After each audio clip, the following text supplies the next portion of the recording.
What's up guys, Omni here. You guys know how it goes, another day, another video. Last night I tweeted I sleep. What recent news, topics, tweets, videos y'all want me to talk about tomorrow? Hey guys, today is Monday, August 14th. It is, already halfway into August. That's absolutely wild. Sorry for the lack of videos. I've been battling demonetization. YouTube has been flagging all of my videos for saying too many curse words apparently, and it's also in the title of my videos. There were curse words. I was getting flagged and age restricted on every single video. It's been destroying my views and messing me up, but obviously none of it occurred, so just, YouTube things. I got it fixed, but the damage is already done. So if you guys see some sponsors coming up in some future episodes, okay, please support your boy and just know that I'm trying to recoup a lot of large losses that have been happening just because existing on YouTube means that YouTube will try to just destroy you in itself. Speaking of destruction, my guy Jiffy said Hawaii is on fire right now. If you guys don't know, we already talked about like the Canadian wildfires that happened, but over the weekend, Hawaii has been on fire and it has been absolutely freaking devastating. There's a lot of question and controversy that comes about how the actual wildfire started, and depending on which news article you look at, whether it's mainstream or underground or whatever, some people might think it's propaganda, some people think it's science. In terms of source, I wanted to get an answer from you guys, from somebody who was directly affected and impacted by the wildfires, who actually lives in Hawaii. I read here, a fire started as a result of a hurricane offshore.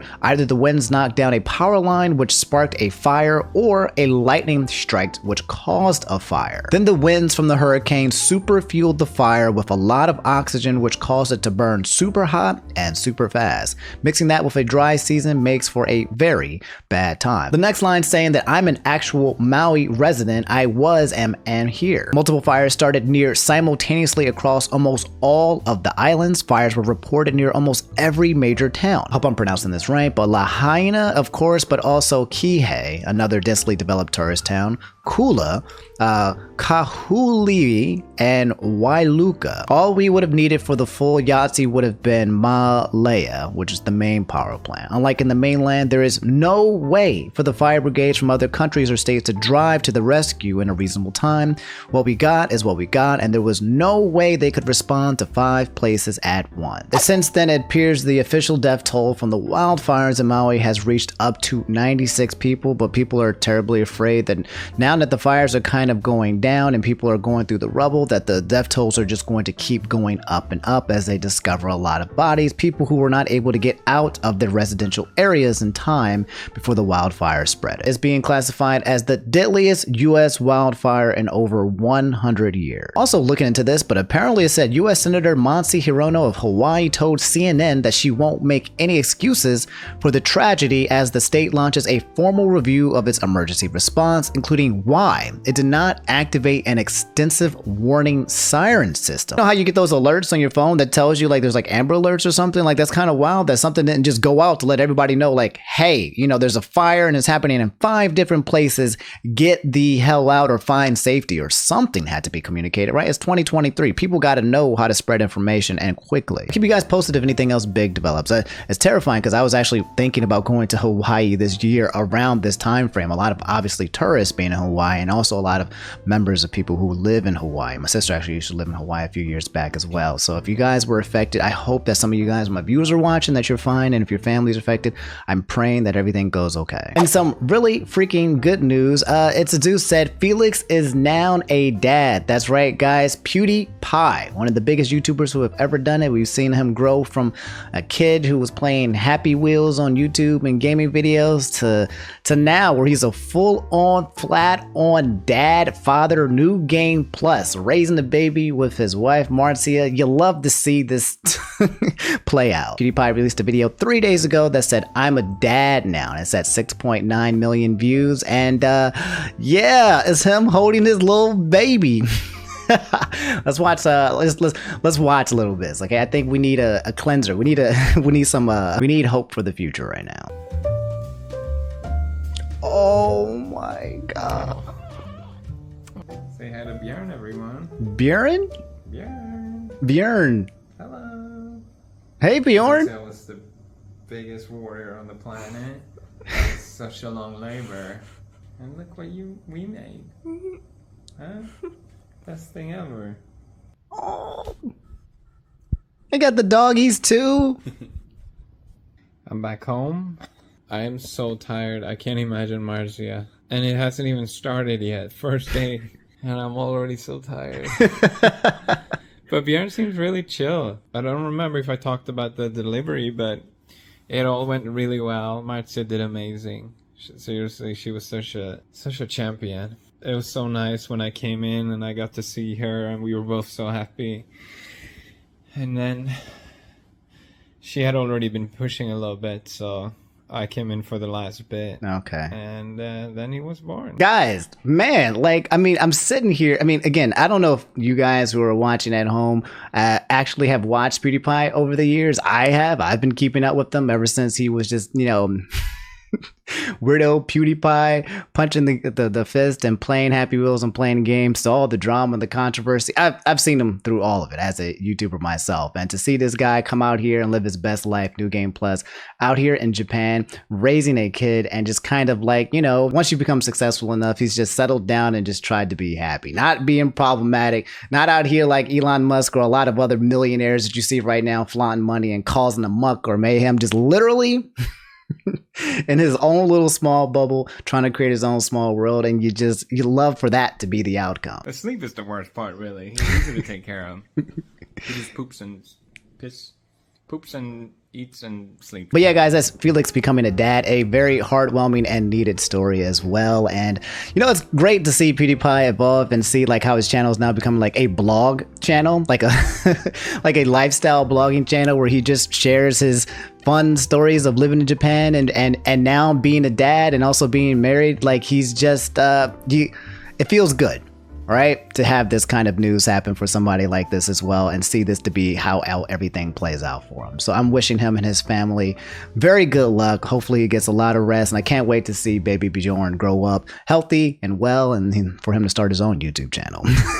So National Bluebird 196, this one's kind of a big chungy wungy. I'm trying to give you guys a quick TLDR of it, and also an update on what I said about it initially. But the React content drama between XQC and H3H3 has not quite ended yet, and ever since it has occurred, our guy XQC has gone on this crazy villain route.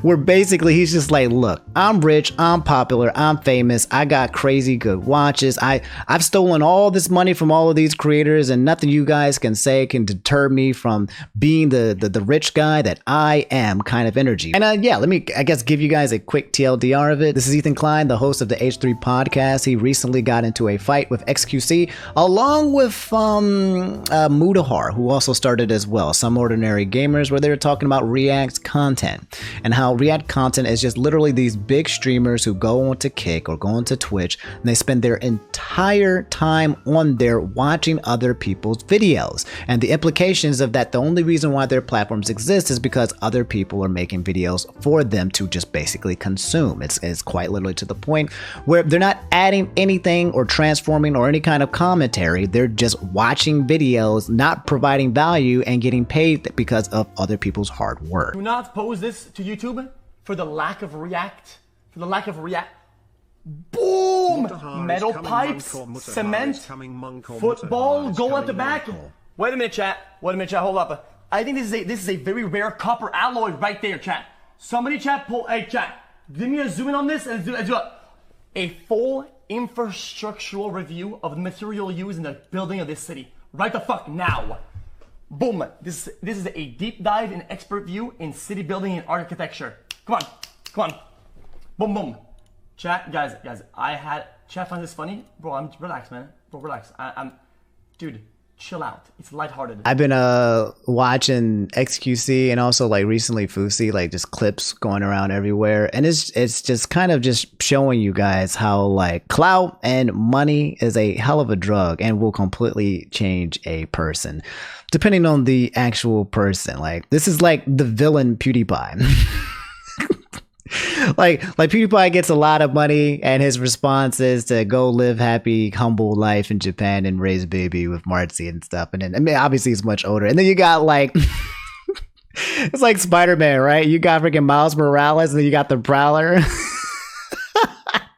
I'm like XQC is like the Prowler to PewDiePie's Miles Morales, dog. Another Ethan clip that I thought was absolutely hilarious, which said the final message from XQC, which reads here, I know it kills you inside. You lost so much time and money in that lawsuit, in which H3 says, which one? He's been in several. He says, I don't know, whichever really. You seem so bitter after it. He said, I'm fine. In which he replied, anyways, when the bills kick in and you're struggling, remind yourself you leaked DMs out of insecurity, and then says, don't forget I got your whole house on my wrist, flexing his watch that is probably worth like millions and millions of dollars, just because, well, I mean, we've talked about this before, but it's a very obvious like insecurity thing. Like, dog, like when you're rich, when you're well off, when you're famous and you're doing good and you're happy, there is no need to try to prove this to other people.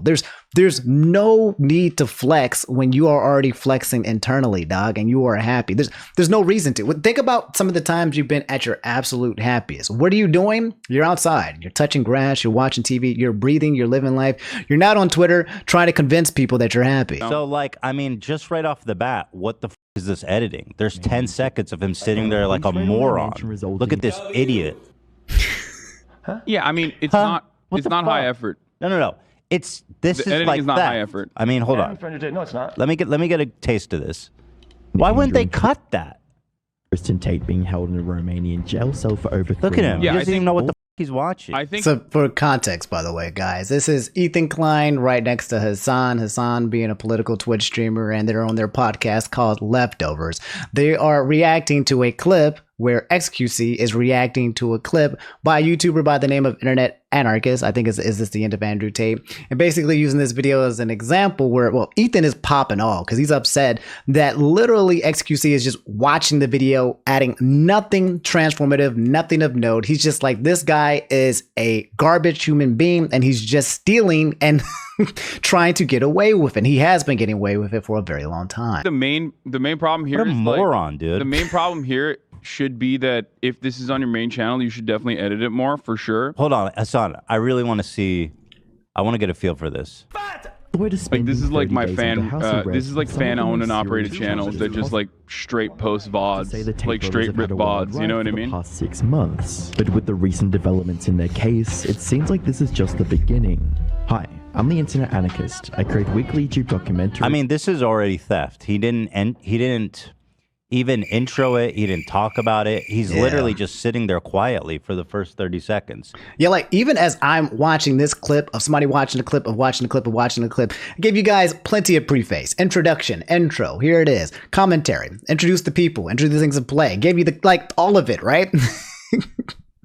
Reacting to content and turning it into our own, and that's what we kind of do, providing commentary or comedy in any kind of way. And I think there comes a point where actually Ethan, he's pissed off. He's just dropping like ad hominems and just calling him a moron and just every name that he can think of. He seems like he's cranky and he's in a bad mood, but then eventually he switches it over to Hassan, because I like Hassan, but in this specific situation, sometimes Hassan starts saying a lot of things without saying nothing, almost as if like he's trying to be careful that he doesn't get clipped on live stream fails. And I feel like it's a lot of air breathing. He's my boy. He's my guy. Don't get me wrong, okay? But I was glad that Ethan kind of grilled him on this, because I felt like he was kind of dodging some of the questions that he was saying. Do not care about IP in the same way that you do. We have differing opinions on it. You think that you should be able to take people's videos and re-upload them wholesale? Well, not necessarily. I think Not you should necessarily? I think you should still Not necessarily. abide by certain standards. But overall, What standards? I don't really care. I don't really care if someone rips my IP. No, That's but the you're reason talking about IP law, or are you talking about what your preference is? my personal preferences and what I think. My personal Careful, Hassan. preferences Careful. and what I believe and how I believe IP should be run is significantly more How should IPs hands-off. be run? How should IPs be run? I think that there should I could be wrong, but when Hassan is obviously thinking, right? He's asking these questions and he's asking. Hassan looks like he's sweating. He's like, wait a minute. I might accidentally say something that is completely offhanded and not. I like it. I'm glad that Ethan puts heavy hands on it. I feel like when you have a podcast and you're talking about all these things, but you guys are just two forces and there's no kind of clashing involved. It's boring, right? Hold each other accountable, because that's a part of the podcast, and it makes it much more fun and entertaining. So watching Hassan kind of like squirm is entertaining to me. there should be a similar structure to how patents are supposed to exist. for all content creation that after a certain amount of time has passed for like television productions or for even movies in general, that IP should be completely lifted and you can make derivative works off of that with ease. That's like a 50-year scope. That doesn't really not even a affect what 50-year we scope. do. I think it should be shorter than that. Okay. That's number one. Number two, I think that as far as like rigorous control over IP, I personally don't have it. I don't believe in it. I don't think it's a good thing. What do you mean you don't believe in it? I don't understand what that means. You think that people should be able to steal your videos and upload it? Yeah, which is why I have. Why? What? How is that fair to Yeah, I think Hassan is in a privileged place to say that he thinks it's okay for his content to be stolen because he makes content that's easily reproducible, right? He's streaming every single day. It's him just kind of reacting and being himself. But you have some people out here on YouTube who are making videos once a month, once every 2 or 3 months. And then these people come in and watch it and they're like, yeah, let's watch this video that someone spent months and months on, right? And I'm going to watch it. Then I'm going to take the video clip, put my face on the thumbnail, re-upload it to YouTube. So people are going to be like, well, I don't want to watch the original clip, but I will watch this guy watching the original clip. And you get to just reap the benefits and the rewards from somebody else's video. The question then was also, does reacting to someone's content in that way, does it boost them? Does it make it so that their video flops? And there's been different reports saying that sometimes when people react to the videos, that the original video source itself does good. And some people say that it does bad. It's kind of variable at the moment. I dropped a weird take initially, I think it was last week or 2 weeks ago, where I said it's kind of a nothing burger, and this is something that we kind of like talk about annually, biannually, react content, and we criticize it, but then we just move on to the next thing and never talk about it. And I apologize, that was an L take, okay? It's important to address things that are affecting other people, even if it's just drama, even if it's just people reacting to it out of like the flavor of the week. It's important to address it because it's impacting other people, especially their videos, like internet anarchists, people who put a lot of time and money into their own energy and content, and then they get swooped in and taken by people like him or people like Sniper Wolf, who's just been stealing like TikToks and basically not reacting to it as well. Okay, I apologize, that was an L take from me, and I appreciate you guys calling me out on that and calling me black pill. And my honest opinion of this whole situation is like, it's a XQC should just try to make content, right? If anything, keep reacting to videos, but try to at least transform it in some kind of way outside of just staring at it. That's all it is. People just call him out on his laziness, and he doesn't want to stop being lazy. And that's kind of just the end all be all of it. No one's saying that you have to stop reacting to content. Just react to it better. It's not a hard thing to admit that you suck. Just do it better, and then no one's going to complain. So guys, we have some freaking sane news when it comes to video games in terms of 2 games that are currently trending right now. Baldur's Gate 3 and Overwatch 2. Apparently Overwatch 2 just released a new campaign, and but then only a few days people were spawn camping the reviews. Overwatch 2 is now the worst rated video game on Steam of all time at a whopping 9% on Steam. We've been talking about Overwatch and Blizzard and how they've screwed the entire thing. If you guys don't know about Overwatch, Overwatch 2 is basically a shooting game where you play with like Tracer and all these guys, and it used to be a banger when everything came out, but people were promising them Overwatch 2, and Overwatch 2 was supposed to be a different game. That's hence the sequel. It's supposed to be a campaign mode where you walk around and you shoot people and you get EXP. It was supposed to be super huge and big, and then Overwatch 2 a few months back was like, actually, it's not going to happen. So people invested and put all this money and time into Overwatch 2 only for the devs to be like, yeah, what we promised for you guys is not happening, and it's not happening anytime soon. On the flip side, Baldur's Gate 3, which I believe is a turn-based type RPG that you can play online with people as well. This is something that I've missed. Baldur's Gate 3 is a story-rich party-based RPG set in the universe of Dungeons and Dragons, where your choices shape a tale of fellowship and betrayal, survival and sacrifice, and the lore of absolute power. The only thing I know about Baldur's Gate 3, because I've never played 1 or 2, is that apparently you can get really horny in this game, right? Like, like you can literally smash anything and everything. That's the only thing I know that's happening with Baldur's Gate 3, and that apparently it's a very good game outside of just, the orgies that you can basically have in this game. This tweet here said the person has gotten 9.8 million Steam points from this one Steam review of Overwatch 2 that reads, "Not recommended. The people who make Overwatch porn makes harder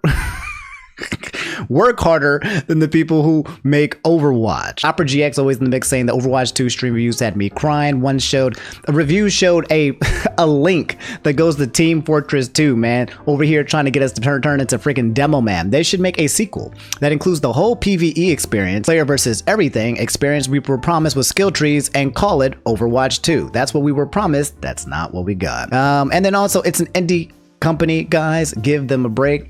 Talking about how Activision Blizzard is one of the biggest gaming developers out there. It's an absolute shame to see how far this game has fallen, because when this game came out, and there was actually other times as well when I came back to it, I severely loved playing this game. I was addicted, okay? I was a McCree main, and I was all about the hit scan, and I just enjoyed it. It was fun playing with the homies and having a nonsense. This game had so much potential. How do you ruin it? Like, how do you create something this great and then you just ruin it? Like, bro. Apparently there was conversations going on in the gaming industry because people felt like Baldur's Gate was too good and that it was raising the bar for other developers to have to create games that are equally as good. Like one of those things like, yo, chill, okay? Do not make video games too good, because then we will have to start, equally raising the bar for our video games. And like, why is that even a discussion, right? But with Baldur's Gate 3 being the game to play and Blizzard basically making the terrible decision with Overwatch 2, not to mention, if you guys don't know, Diablo 4 is apparently under fire because its recent updates and upgrades to the game, as DLC patches and everything, have been absolutely miserable for players. Where Diablo 4 also got review bombed by everybody saying that this game is no longer playable. Apparently, you have to do the exact same things that you do, but longer, and it's harder. Apparently, you're weaker. None of the classes are fun anymore. Everyone who came into Diablo 4 seems to really hate Diablo 4, and they've now moved on to Baldur's Gate 3. So yeah, guys, that's Baldur's Gate 3's success and the fail of Blizzard. Let me know how you guys feel, and also let me know if you guys think I should play Baldur's Gate, and also if you guys are into the Diablo 4 and Overwatch scene, let me know if the actual reviews are as bad as the game actually implies. Alright guys, so we got something funny and lighthearted for you guys. Apparently the internet has been going absolutely wild with this clip when it comes to White Too Mad and Walmart Belle Delphine. It's a clip where they were kissing and they just started dancing, and everyone's kind of like, yay, big boys as well can get girls too. And other people are like, it's just a scam where OnlyFans women will purposely, make out or target people who look unattractive or really big so that they can feel like they can get hope, yada yada yada. It started this whole internet trend. My squad, Bijo the Rock, said, can we talk about this absolute legend that's trending on Twitter recently? The guy's name is Moxie. He said, I'm trending on Twitter, I guess. Skull emoji on the real though. What's y'all excuse? Go pull some bitches. You niggas done messed up now. We getting money, cars, clothes, and we might just bag your hoes. Real trap season.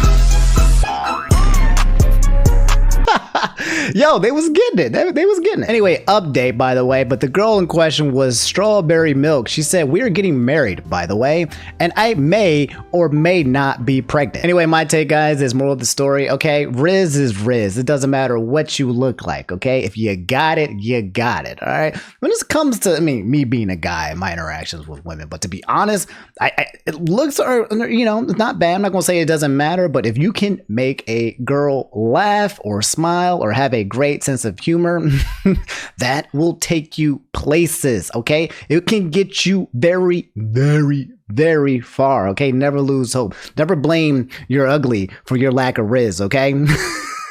Not every woman is out here looking to find their Ryan Goslings. In fact, from what I've understood or heard, actually, I've heard some women actually are turned off by guys who look too good because they're like afraid that if they look too good that they might cheat on them, or too much women might look at that. I heard that being too attractive might be a bad thing for some women. I don't know. If you're a woman and you're watching this video, you guys can confirm or deny that for me, but I heard that that's kind of a thing. So guys, we had another Splatoon 3 Splatfest, and yes, of course, another win for me. That's right. JD Earl said Team Money won the Splatoon Fest. Love your vids. Good luck. Thank you. Appreciate it, man. Homie, I appreciate it, Jay. If you guys don't know, Splatoon North America just announced this weekend Splatfest. It was between Team Love. Okay, what's more important? Team Love, Team Money, or Team Fame? As you can see, and from what I just said, the Splat results are in, and said congratulations to Team Money with Fry losing again. Okay. It's always funny, bro, because Fry, I wonder if she has the most losses so far, but she takes L's after L's after L's. She's won recently, but I feel like she takes a lot of L's, whereas I think Shiver is the most one that's taken the most W's. Big Man might be somewhere in the middle, but as you can see from the results here, victory with 33p going to Team Money, and then I'm actually surprised that Team Fame tied with Team Love. Now, some people were complaining, saying that it was rigged. Apparently, a lot of Team Love members were fighting other Team Love members, so Love was fighting Love while it wasn't working in the way that is intended. That's what everyone says. The propaganda of the Splatoon 3 results are always spreading. But yeah, somebody said, what the F? I'm honestly disappointed. Money, let's go. This says a lot about our society. And can you blame them? Love or fame can't pay bills or can't keep you on your feet. So yeah, that's exactly what I said. I said specifically, love conquers all, but it doesn't conquer inflation. The only thing that love cannot conquer is filling up your wallet with money to help you to survive. I've been talking about this for a while, about how important it is to just have enough money so that you can be fed and have the basic necessities of life. So I had to go with Team Money, and it looks like I am again, no longer losing to the Matrix. I told you, if you guys choose with me and stick with me, you stay on the winning team. So guys, quick update on this whole Lil Tay situation. If you guys don't know, over the weekend, a girl was apparently reported as being dead along with her brother. It was Lil Tay, the girl that used to, just a picture of her.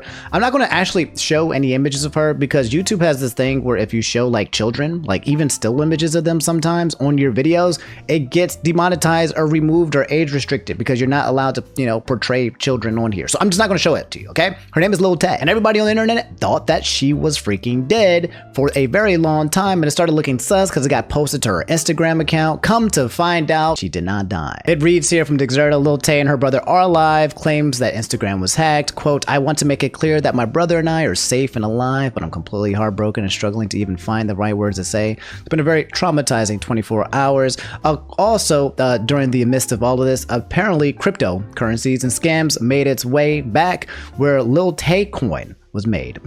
You imagine like somebody hoaxing your death, using it as a publicity stunt. We don't know if it's actually Lil Tay and her family or somebody related, but they made a coin. They tried to do a nice quick pump and dump on the Lil Tay coin to take advantage of this entire, this is just terrifyingly sad, bro. Like, this is crazy to monetize a kid's fake death to steal people's money. Man, the world we live in these days. But all right, guys, that's all I have for today's video. If you made it to the end, drop a like, subscribe if you guys haven't already. I'll get out of your hair. Thanks for watching. I love y'all. Take it easy. I'll keep you updated on what's happening all the time because that's just kind of what we do here. And yeah, you'll probably see some sponsors coming along this week or maybe next week too as well, this month, okay? Because we got to recoup some of the damages that YouTube did to my channel after they demonetized all of my freaking videos for literally no reason. So if you see them, please support me, okay? Support the homie because the homie needs the support. I love you guys. Take it easy. Brush your teeth. Don't get halitosis. And yeah, peace.